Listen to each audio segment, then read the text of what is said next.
ఇప్పటివరకు దేవుని మహిమపరిచిన ప్రతి ఒక్కరిని దేవుని దీవించి ఆశీర్వదించునుగా. దయచేసి మనందరం కూడా కీర్తన గ్రంథము 64వ అధ్యాయం, కీర్తన గ్రంథము 64వ అధ్యాయము మొదటి వచనం నుండి 5వ వచనం వరకు చదువు. దేవా నేను మొరపెట్టగా నా మనవి ఆలకింపు, శత్రు భయం నుండి నా ప్రాణమును కాపాడు, కీడు చేయి వారి కుట్ర నుండి, దుష్ట క్రియలు చేయి వారి అల్లరి నుండి నన్ను దాచు. ఒకడు కత్తికి పదును పెట్టినట్లు వారు తమ నాలుకలకు పదును పెట్టుదురు. యథార్థవంతులను కొట్టవలనని చాటైన స్థలములలో చేదు మాటలను బాణములుగా సంధించుదు. వారు భయమేమీ లేక అకస్మాత్తుగా వారిని కొట్టేదరు. వారు దురాలోచన దృఢపరచుకుందరు. చాటుగా ఊళ్ళనుండుటకు యోచించుకొనుచు మనల్ని ఎవరు చూచెదరని చెప్పుకుందరు. చాలు. దయచేసి ఇక్కడ మనం గమనించాల్సినటువంటి విషయం, కొన్ని విషయాలు మన జీవితంలో ఏ విధముగా మన లైఫ్ అనేటువంటిది కొనసాగుతూ ఉందో, మనం ప్రయాణిస్తున్న ఈ ప్రయాణంలో మరి ఎన్నో సమస్యలు ఎదురయ్యే వాళ్ళు ఉన్నారు. ఎంతో మంది ప్రజల మధ్య నీతిగా బ్రతికే వాళ్ళు ఉన్నారు, చెడుగా బ్రతికే వాళ్ళు కూడా ఉన్నారు. అయితే మంచి వాళ్ళు చెడ్డ వాళ్ళు ఈ భూమి మీద ఉన్నట్లుగా మనకి బైబిలే తెలియజేస్తాము. మంచి వారి మీదను మరి చెడ్డవారి మీదను ఆయన సూర్యుడు ఉదయింపజేస్తున్నాడు, ఆయన వర్షాన్ని కురిపిస్తూ ఉన్నాడు. ఈ బైబిల్ గ్రంథంలో రాయబడి ఉన్నాడు. అయితే ఇక్కడ కీర్తన 64వ అధ్యాయంలో దేవుని వాక్యాన్ని మనం ధ్యానం చేసినట్లయితే దావీదు తెలియజేస్తా ఉన్నాడు, దేవా నేను మొరపెట్టగా నా మనవి ఆలకింపుము. దావీదు నేను నీకు మొరపెడుతూ ఉన్నాను, hear my voice O God in my prayer. ఎందుకంటే నేను నీకు మొరపెట్టగా నా మనవి ఆలకించు. ఎందుకు దావీదు ప్రార్థన చేస్తున్నాను, నా మొర విను అని ఎందుకు చెప్తూ ఉన్నాడంటే, శత్రువులు ఎక్కువగా ఉన్నారు. ఈ శత్రువుల మధ్య దావీదు ఉన్నట్లుగా మనకు అర్థమైంది.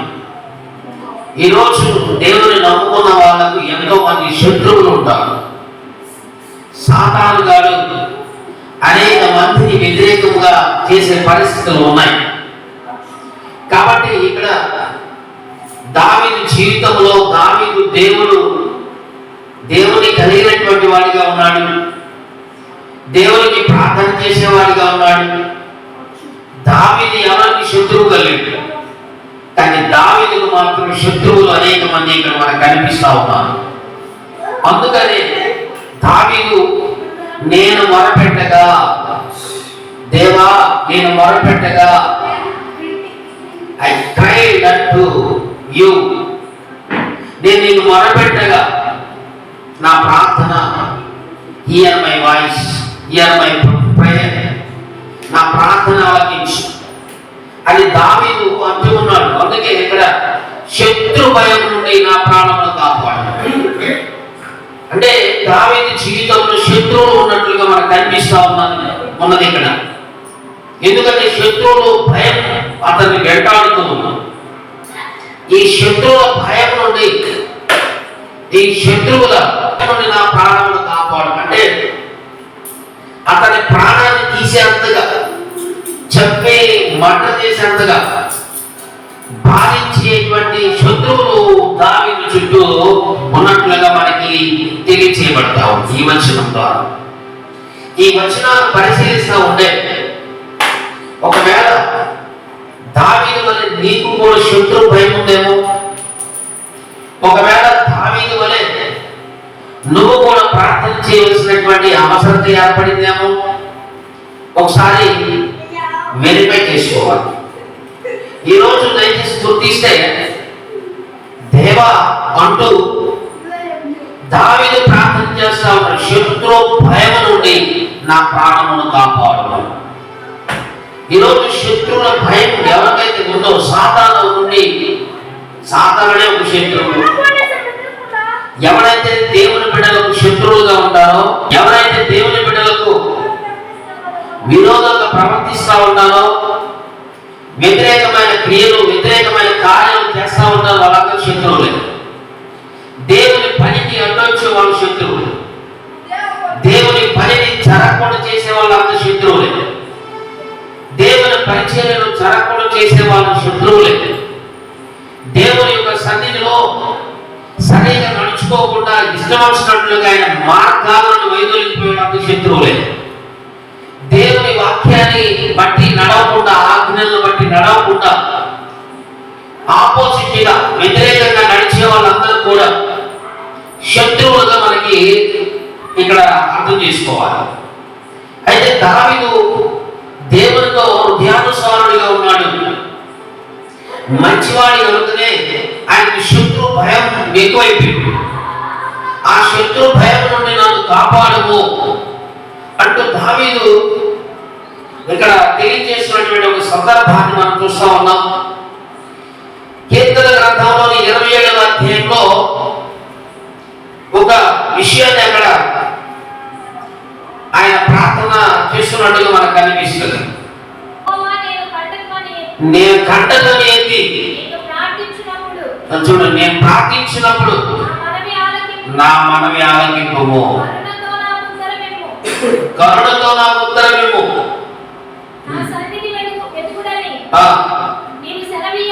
నీవు సెలవీయగా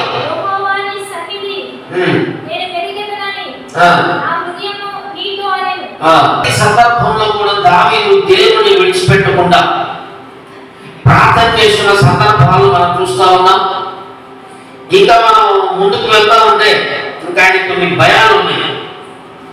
నేను యెహోవా యొద్ద విచారణ చేయగా నాకు ఉత్తరం ఇచ్చాను, నాకు కలిగిన భయములన్నిటిలో నుండి ఆయన నన్ను తప్పించిన చోటు 34 వచ్చినట్టు.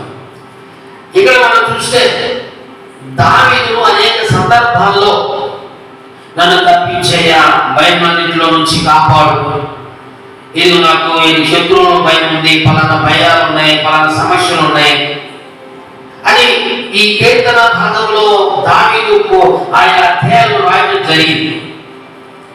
అయితే ఇక్కడ మనం చూస్తే ఈ అధ్యాయంలో స్పెసిఫిక్ గా మనకు కనిపిస్తా ఉంది ఈ శత్రువుల భయం అనేటువంటిది ఉంది కాబట్టి కాపాడాలని ప్రార్థన చేస్తా ఉన్నాడు.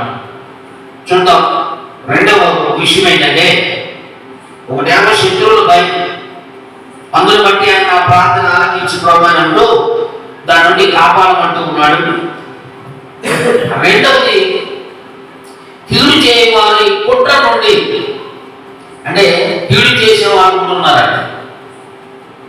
మనం మేలు చేయమన్నాడు కానీ దేవుడు కీడు చేయకూడదు. కీడు చేయడం అంటే ఒక వ్యక్తికి మనం కీడు తలపెడతా ఉంటాం, కొంతమంది హాని చేస్తారు. మంచి చేస్తే అంటే దాన్ని చెడగొట్టడం. కీడు అంటే చెడగొట్టడం, ఒక కీడు రావడం, ఏదో ఒక సమస్య రావడం, లేకపోతే కుటుంబంలో వాళ్ళకి రావాల్సినటువంటిది ప్రతిదీ కూడా రాకుండా అడ్డుపడడం, సమాజానికి అడ్డుపడడం, ఒక వ్యక్తిని బాధించడం, ఒక వ్యక్తిని పైకి రాకుండా చేయడం, రకరకాలలో ఉన్నారు. వీళ్ళంతా కూడా కీడు తలపెట్టేవాళ్ళు. వీళ్ళందరూ కూడా ఎందుకంటే ఇక్కడ మనం చూస్తే కీడు చేసేటువంటి వారి కుట్ర నుండి, దుష్ట క్రియలు చేయవారి అల్లరి నుండి నన్ను దాచు. వీళ్ళు కూడా దావీదు చుట్టూ కనిపిస్తా ఉన్నారు. కీడు చేసేవాళ్ళు, దుష్ట క్రియలు అంటే చండాలమైనటువంటి దుష్టుని సంబంధమైనటువంటి పనులు, అది ఏదైనా వ్యతిరేకమైన పనులు. పాపిష్టి పనులు కావచ్చు, దుర్మార్గుడు అనగా దుష్టుడు, సాతానుగాడు అనేక మందికి కీడు తలపెడతాడు. యోగు జీవితంలో కీడు వచ్చింది, ఆయా భక్తుల జీవితాల్లో సమస్యలు వచ్చినాయి.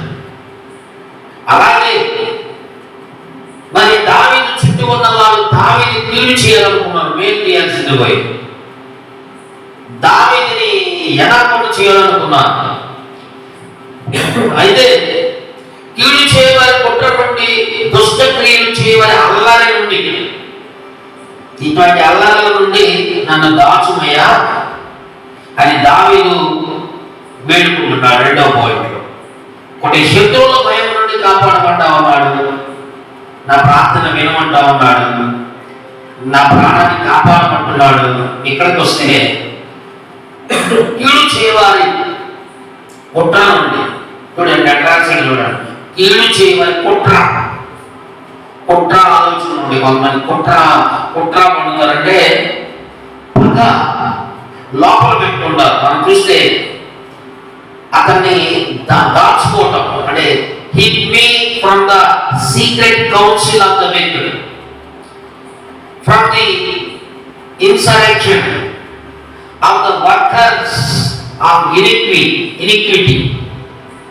ఎందుకంటే ఈ కీడు చేసే కుట్రలు చాలా ఉంటాయి, కానీ చాలా మరి వేసులో ఉంటాయి, చాలా మార్గాలు ఉంటాయి. ఎందుకంటే ఒక వ్యక్తిని ఏ విధంగానైనా మేలు జరగకూడదు, అది చిన్నది కానీ పెద్దది కానీ ఏదైనా కానీ. ఒక వ్యక్తికి మనం మేలు చేయకుండా నాకెందుకు వీళ్ళకి ఇది అవసరం లేదు, లేకపోతే దానికి ఇది ఇవ్వకూడదు అనేటువంటిగా కుట్ర, దాన్ని కుట్ర అంటారు. అంటే ఫ్రాడ్ చేయడం, ఒక వ్యక్తికి పలానా వస్తువు ఇస్తానని చెప్పి ఆ వస్తువు దక్కకుండా చేయడం, దాన్ని ఏమంటారంటే కీడు తలపెట్టడం, మేలు చేయకపోవడం. లోపల ఒక రకమైనటువంటి అసూయ చేత నింపబడి ఉంటుంది కుట్ర అనేది. దాన్ని మీకు కొంతమందికి ఎక్స్పీరియన్స్ ఉండేవాళ్ళు ఉంటారు. ఎందుకంటే ఈ కుట్ర కాలేజీలో ఉండొచ్చు, స్కూల్స్లో ఉండొచ్చు, పిల్లల మధ్య, పెద్దవాళ్ళ మధ్య, అన్ని చోట్ల ఉండదు. ఒక వ్యక్తిని పైకి ఎదుగుతూ ఉన్నాడు అనుకోండి, బాగా ఉద్యోగం, ఇప్పుడు కొన్ని కంపెనీస్లో కానీ కొన్ని ఉద్యోగాల్లో కానీ అతన్ని పైకి రాకుండా చేయాలనేటువంటి ఒక ఆలోచన పెట్టుకోవడం కుట్ర చేయండి. ఇలాంటి పన్నాగాలు పడుతూ ఉంటారు చాలా విశ్వాసంలో కూడా. అక్కడ దాకా మనం అసలు సంఘాల్లో కూడా చేసి కుట్ర, పాత్రలకే కుట్ర, విశ్వాసంకే కుట్ర. ఏ కుట్ర? కీడు చేయడం, మేలు చేయకపోవడం. ఇలాంటి కుట్రలు ఎన్నో రకాలు ఉన్నాయి. ఈ కుట్రల వల్లనే ఈరోజు దేవుని బిడ్డలు కాదు, శాపాలకు ముద్దు పెట్టారు. ఎవరైతే కుట్ర చేస్తాడో దేవునికి వ్యతిరేకమైన వాడు ఖచ్చితంగా దేవుడి నుండి ఎఫెక్ట్ మీద పడిపోయింది, అంతే, అనుమానం లేదు. ఏం పడితే కింద వచ్చినాలో నేను చూపిస్తాను. ఎందుకంటే ఇలా అల్లారి నుండి దాచమంటున్నాడు. అనేక మధ్యలో ఈ కుట్రలు ఉన్నాయి, కుతంత్రాలు ఉన్నాయి, అసూయలు ఉన్నాయి, పగలు ఉన్నాయి, ద్వేషాలు ఉన్నాయి, ఎన్నో ఉన్నాయి. ఇంకా వివరంగా లోపలికి వెళ్తే అయితే ఇక్కడ మనం చూస్తే ఒక కత్తికి పొదులు పెట్టినట్లు తమ నాలుకలకు పొదులు పెట్టిందంట. నాలుగు కిరిగిపోతూ ఉంటది. కత్తి కంటే ప్రమాదమైంది. కత్తి అన్నప్పుడు తెగదు, ఏదైనా మన వస్తువులు పోస్తే. ఈ నాలుగు బాగా పొదినెక్కి ఎవడు కాపురాన్ని ఏ చేయాలంటే ఆయన కాపురాన్ని నరికేసి నాలుగు భయంకరమైంది. నాలుగు తినేటప్పుడు అడిగి తిరిగి మొత్తానికి నాలుగు పడి కోరుకు తింటారు. కొంతమంది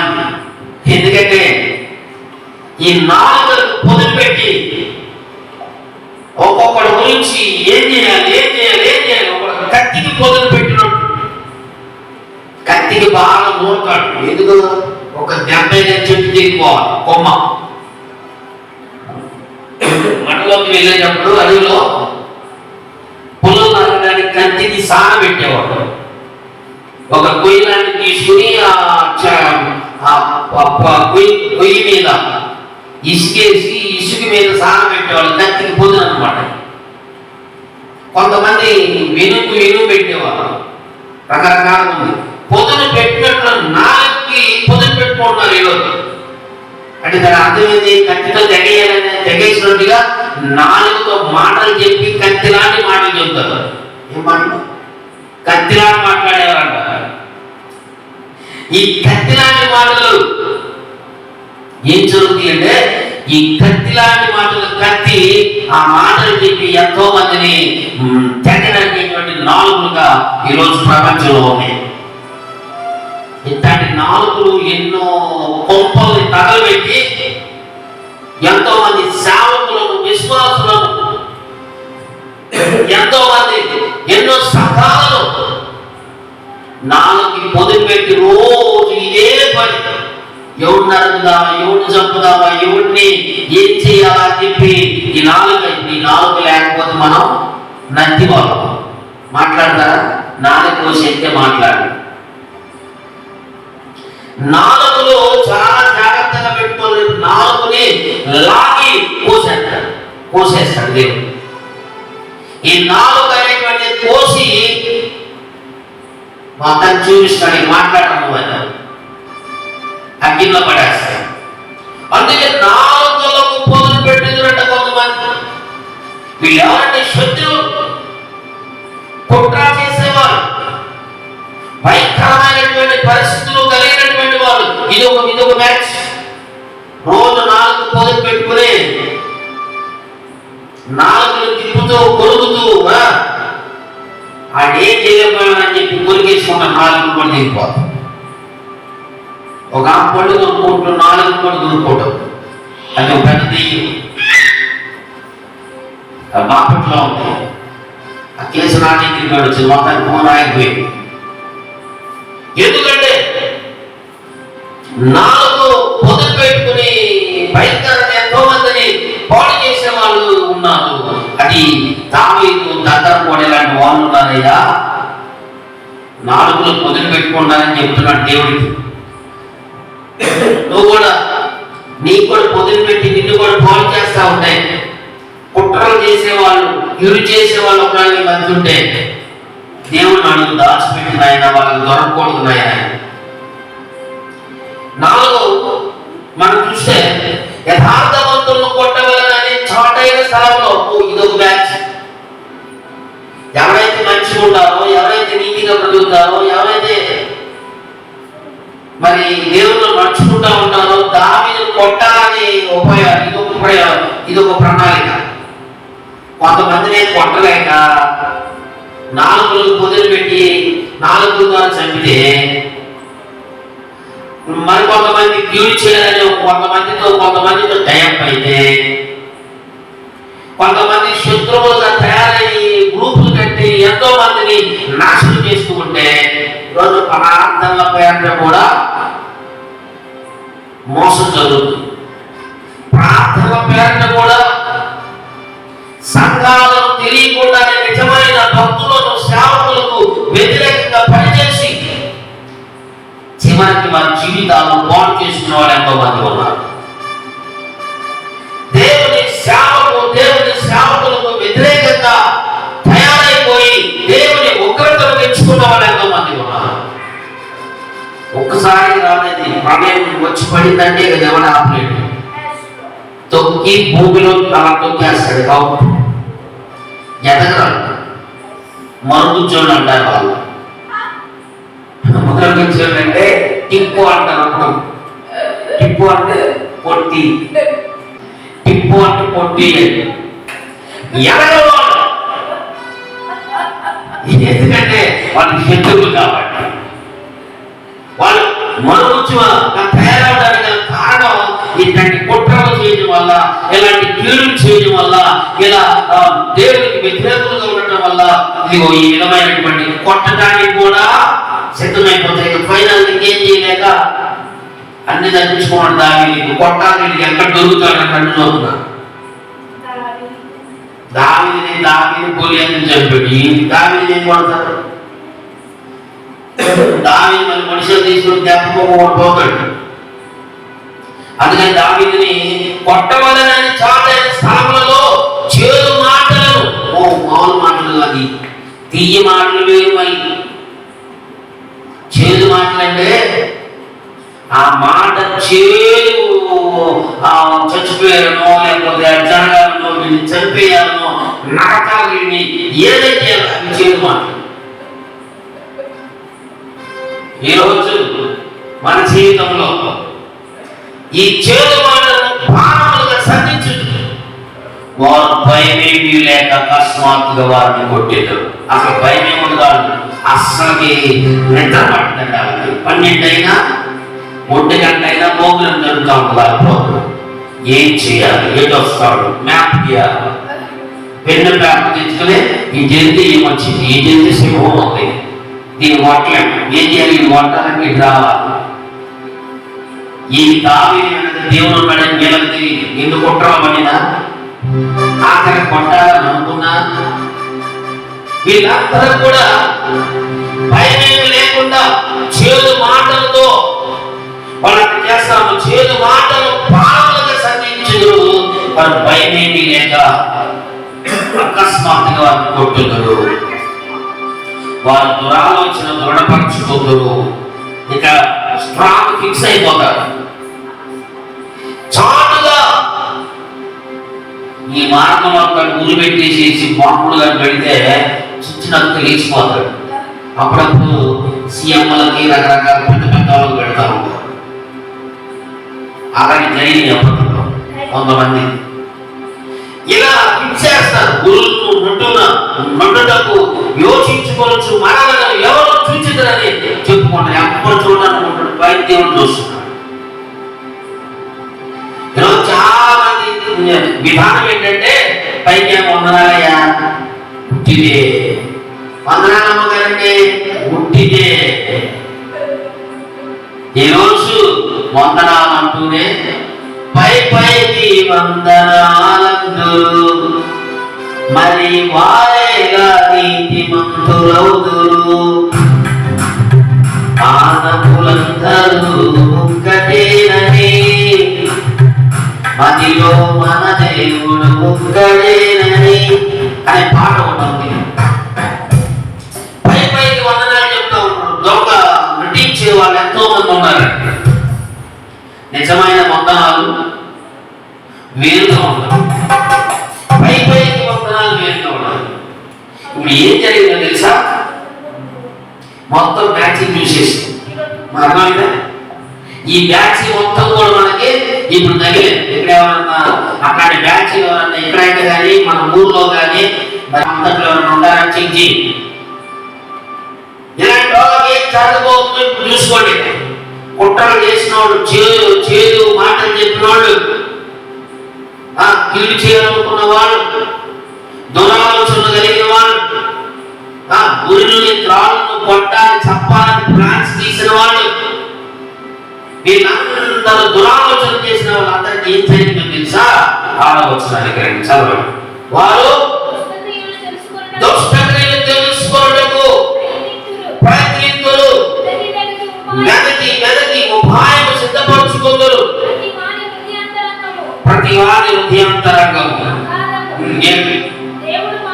దేవుడు బాణముతో,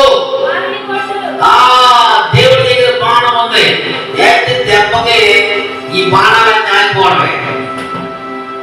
ఎంతమంది ఫిలిష్తీయులు వచ్చినా కవచాలు ధరించుకున్న దేవుడు ఒక రాయితో గొలియాతును కొట్టి చంపేస్తే, ఎక్కడ కొడితే దెబ్బ తగిలిందో, ఎక్కడ కొడితే వేసేయచ్చో ఆయన తెలుసు. ఒకవేళ వెళ్ళేదనుకో అప్పటికప్పుడే తెలియకుండానే కింద పడిపోతాం. ఎవరిని ఎక్కడ కొట్టాలో, ఎక్కడ చంపాలో, ఏం చేసి వెళ్ళిపోతాడో దేవుడు తెలుసు. ఆయన సృష్టించాడు మనుషుడు. అది గుర్తుపెట్టుకోవాలి. ఈ రోజు నన్ను ఎవరు చూడలేదని చాటున మాటున ఉరిని తాళ్ళు చేదు మాటలు చెప్పుకుంటూ కుట్రలు చేస్తున్న వాళ్ళారా, జాగ్రత్త. దేవుడు చూశాడు, దావీదు దేవుడితో ఉన్నాడు, దేవుడికి ప్రార్థన చేసే వ్యక్తి. దావీదు విషయంలో దేవుడు తోడుగా ఉన్నాడు. దీన్ని బట్టి మనం తెలుసుకోవాలి, దేవుని బాణము దిగి వచ్చింది. వీళ్ళందరి మీదకి దేవుడు బాణముతో వారిని కొట్టును. వారు ఆకస్మికముగా గాయపరచబడరు. ఇంకేమైపోతుందో తెలిసిన వాళ్ళు వారు కూలరు. ఏం చెప్పాడు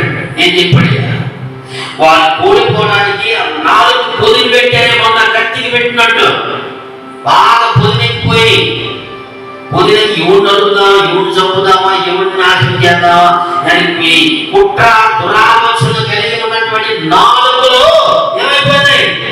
ఈ 4 కారణమైపోయింది. వాటిని చూసి వారందరూ తల ఊచుదుడు, మనుషులందరూ భయం కలిగి దేవుని కార్యములు తెలిచేదు, ఆయన కార్యములు చక్కగా యోచించు కొందరు సంతోషించు ఆయన శరణు చూచెదరు. యథార్థ హృదయులందరూ ఆది. ఎవరికి సంతోషం వచ్చింది? మీ యథార్థ హృదయులందరూ అతిశయులు అసలు హ్యాపీగా వస్తాయి. దేవుడు ఎంత అతిశయం, నా దేవుడు నాకు తోడుగుండి నన్ను చక్కగా ఆ మరణాల్లో, ఆ అపాయాల్లో, ఆ చేదు చాటు మాటల్లో నన్ను దాచిపెట్టి నన్ను నిలబెట్టాడు. వాళ్ళే కూలిపోయారు. ఆ బాణం వచ్చి వాళ్ళు వేసేసి. ఈరోజు గుర్తుపెట్టుకోండి, యథార్థవంతులకు దేవుడు తోడుగా ఉంటాడు.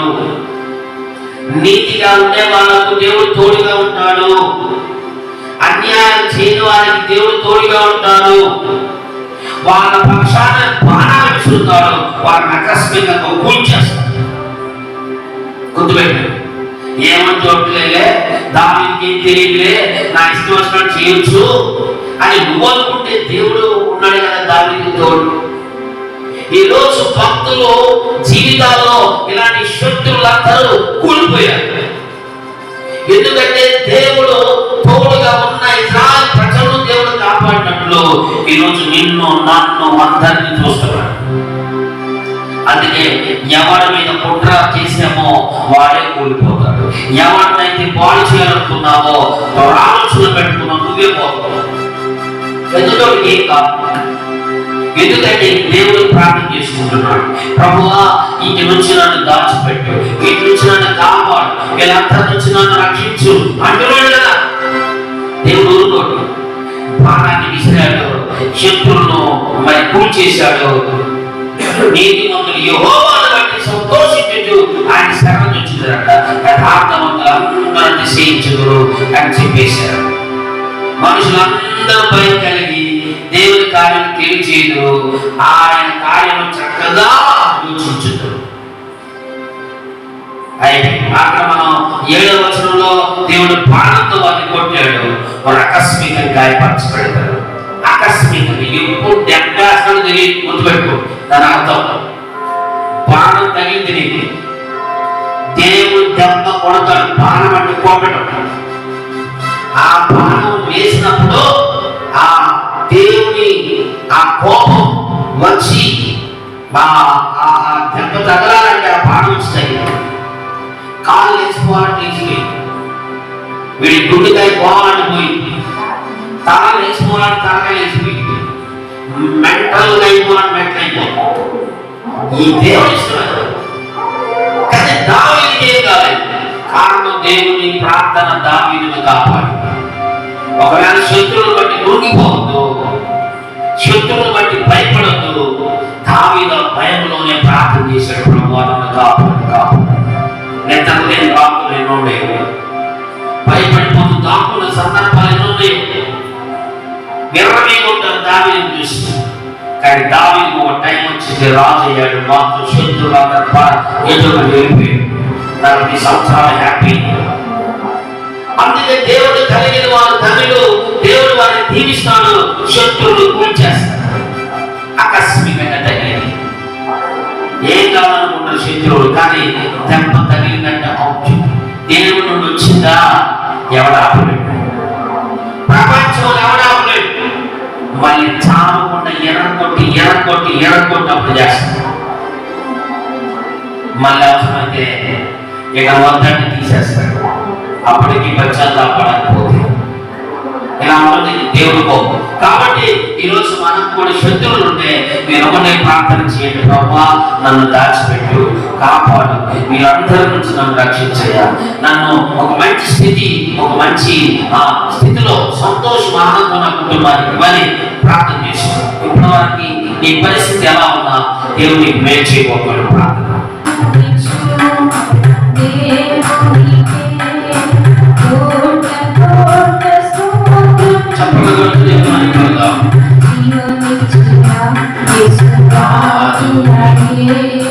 జీవితమంత స్తోత్రం జయమునిచు దేవునికే కోట స్తోత్రం జీవమిచ్చిన జీవితమంత స్తోత్రం. హల్లెలూయా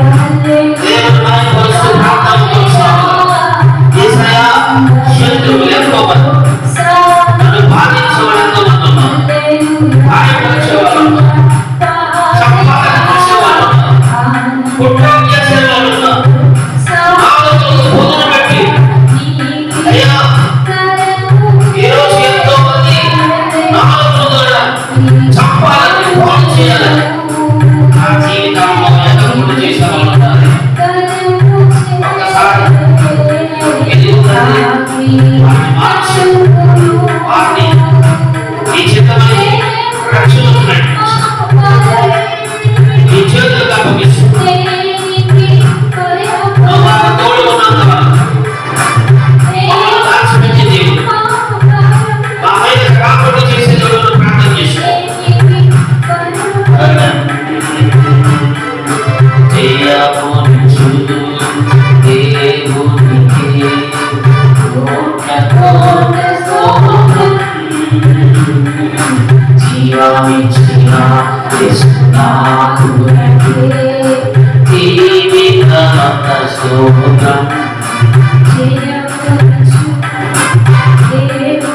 దేవుడు వారి కోసం ప్రార్థనలు కొనసాగు.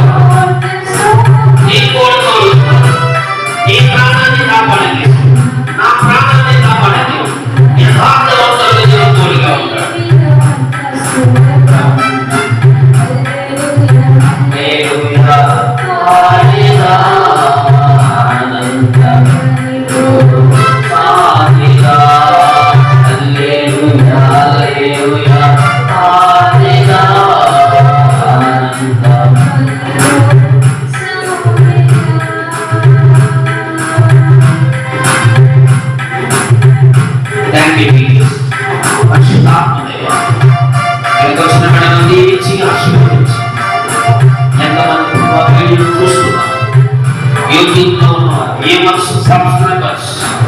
ప్రతి ఒక్కరు ఆశీర్వదించు.